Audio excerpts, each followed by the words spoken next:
السلام علیکم ورحمۃ اللہ وبرکاتہ۔ آج ہم ایک اہم سوال کا جواب ڈھونڈنے کی کوشش کریں گے۔ قربانی کا اصل مقصد کیا ہے؟ کیا یہ صرف ایک رسم ہے یا اس کے پیچھے کوئی گہرا پیغام چھپا ہوا ہے؟ قربانی کی ابتدا حضرت ابراہیم علیہ السلام کا واقعہ ہے۔ قربانی کی بنیاد اس وقت پر جب حضرت ابراہیم علیہ السلام نے اپنے بیٹے حضرت اسماعیل کو اللہ کے حکم پر قربان کرنے کا ارادہ کیا۔ یہ صرف ایک قربانی کا عمل نہیں تھا، یہ تھا اتباع حکم الہی کا عظیم ثبوت۔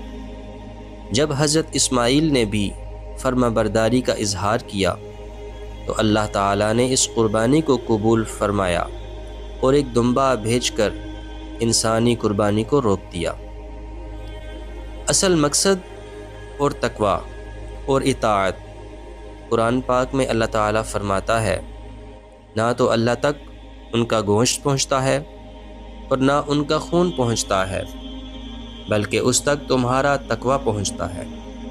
یعنی قربانی کا اصل مقصد اللہ کی رضا اور تقویٰ ہے، صرف جانور کا گوشت بانٹنا یا کھا لینا نہیں۔ یہ عمل ہمیں یاد دلاتا ہے کہ ہم اپنے رب کے لیے کیا کچھ قربان کر سکتے ہیں، اپنے نفس، اپنی خواہشات، اپنا وقت، اپنی ہر چیز۔ آج کی قربانی صرف رسم ہے یا عبادت ہے؟ افسوس کے ساتھ کہنا پڑتا ہے کہ آج کل کے لوگوں کے لیے قربانی صرف ایک سوشل سٹیٹس بن چکی ہے۔ بڑی قیمتی جانور لینا ہے، لوگوں کو دکھانا ہے، فوٹوز اور ویڈیوز بنانا ہے۔ یہ سب اصل روح سے دوری کا نتیجہ ہے۔ یہ یاد رکھنا چاہیے کہ قربانی اللہ کے حکم کی اطاعت ہے۔ یہ عمل ہمیں صبر، شکر اور سخاوت کا درس دیتا ہے، اور سب سے بڑھ کر یہ ہمیں اپنی زندگی میں اللہ کی رضا کو سب سے اونچا رکھنے کا پیغام دیتا ہے۔ تو دوستو، اس عید الاضحیٰ پر صرف جانور نہیں، اپنا نفس بھی قربان کرو۔